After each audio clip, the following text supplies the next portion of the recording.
Yung bayad mo na, 10,000 cash. Ito po sir yung 10,000.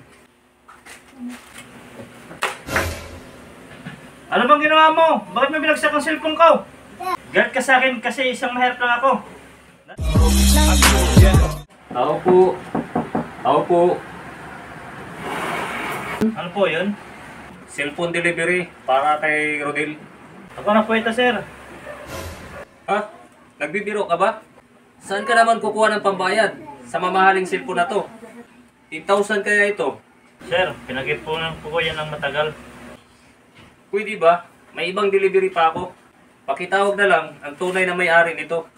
Tigilan mo na ako sa pagpapanggap mo na ikaw ang nagpa-deliver nito. Sir, ako po talagang hinahanap nyo. Pahingi nga muna ng valid ID mo dyan. Ito po sir yung valid ID ko. Yung bayad mo na, 10,000 cash. Ito po sir yung 10,000.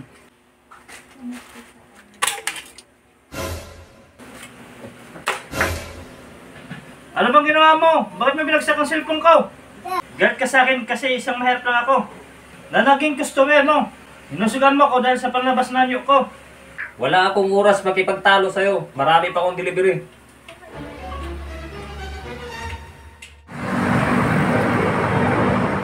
Mano-mano. Tao po. Tao po. Cellphone delivery para kay Miss Rose. Ay, salamat sa wakas. Dumating din yung order ko ng cellphone sa online. Ito po ma'am. Teka lang, bakit ibang cellphone ang dumating? Hoy, pinalitan mo ba yung cellphone na in-order ko? Hindi ito ang order ko. Ma'am, tingnan ko lang ma'am. Oh, Ala, sorry. Nagkamali po ako ng deliver ma'am. Hayaan nyo ma'am. Ayusin ko yung problema nito. sige, siguraduhin mong maayos yan. Kundi, ireklamo kita. Isa pa, hindi ako magbabayad ng 50,000 pesos sa cellphone na dala mo ngayon. Mumurahin lang yan eh. Sige po ma'am. Ayusin ko yung problema nito. Magkaparehas kasi kayo ng order nung unang address na pinuntahan ko. Babalikan ko yung una kong pinagdelibera ng cellphone.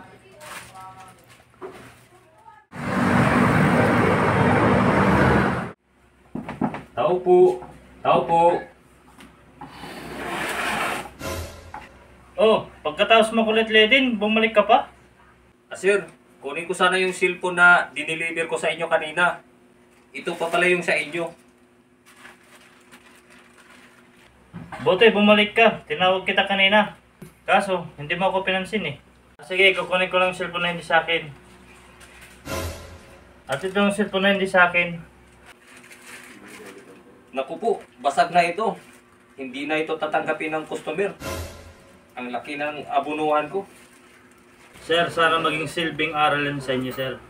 Na huwag agad magusga ng tao base lang sa panlabas nilang anyo.